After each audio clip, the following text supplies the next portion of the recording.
എനിക്ക് ഞാൻ ഒരു സാധനം കാണിച്ചു തരാവേ. എൻ്റെ കയ്യിൽ കുറച്ച് സാധനമുണ്ട്. ഇത് പബ്ലിക്കും ചൂയിങ്കൊന്നും അല്ല കേട്ടോ. ഇതാണ് നല്ല അരിനെല്ലിക്ക അഥവാ ഗൂസ്ബെറി എന്ന് പറയും. നല്ല ബോറടിച്ചിരിക്കുന്ന സമയത്ത് സ്കൂളിലെ വർക്കൊക്കെ അതും ഇതൊക്കെ ഉണ്ടാവും, ലെസൺ പ്ലാൻ വർക്ക്ഷീറ്റ് അതൊക്കെ എഴുതി മടി പിടിച്ച് ദേഷ്യപ്പെട്ടിരിക്കുന്ന സമയത്ത് ഈ ഒരു അരിനെല്ലിക്ക ഇങ്ങനെ എടുക്കാൻ താഴത്ത് പുലിക്ക് വീഴ്ത്തിയത് കാരണം മണലായിട്ടോ ഗൈസ്. അപ്പോൾ ഇതിനിങ്ങനെ എടുക്കാം. എടുത്തിട്ട് എൻ്റെ എക്സ്പ്രഷൻ സൂക്ഷിച്ച് നോക്കിക്കോളേ.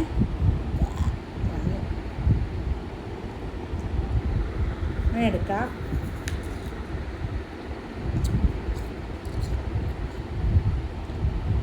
നല്ല പുളിയാണ്. ഉപ്പിലിട്ട് കഴിക്കാമെന്ന് കരുതി കഴിഞ്ഞാൽ ഭയങ്കര ബുദ്ധി ആയതുകൊണ്ട് ഉപ്പിലിട്ടതും കൂടി കഴിച്ച് കഴിഞ്ഞാൽ ബുദ്ധി ഒന്നും കൂടി കൂടിയാണെന്ന് ആ സാഹസം നിൽക്കരുത്. ഇതൊക്കെ തിന്ന് കഴിയുമ്പോഴത്തേക്ക് രണ്ട് സൈഡിലെ പല്ല് ഉള്ളിച്ച് വേറെ ഒന്നും തിന്നാൻ പറ്റാത്ത ഭാഗത്തിനായിക്കോളും. അപ്പോൾ അതുകൊണ്ട് വളരെ ലിമിറ്റായിട്ട് കഴിക്കാം. ഞാനൊരു 1, 2, 3, 4 എടുത്തിട്ടുള്ളൂ. ഇത് കഴിഞ്ഞപ്പോഴത്തേക്കും തന്നെ പല വിളിക്കും കേട്ടോ. അപ്പോൾ ഇതിന് നമ്മുടെയൊക്കെ മറ്റുള്ള നാടുകളിൽ എന്താ പറയുന്നത് എനിക്കറിയില്ല. ഞാൻ സ്കൂളിൽ ബോർഡിങ്ങിൽ പഠിക്കുന്ന കാലത്ത് സിസ്റ്റേഴ്സ് ഞങ്ങളെ പുറത്ത് കളിക്കാൻ വിടും.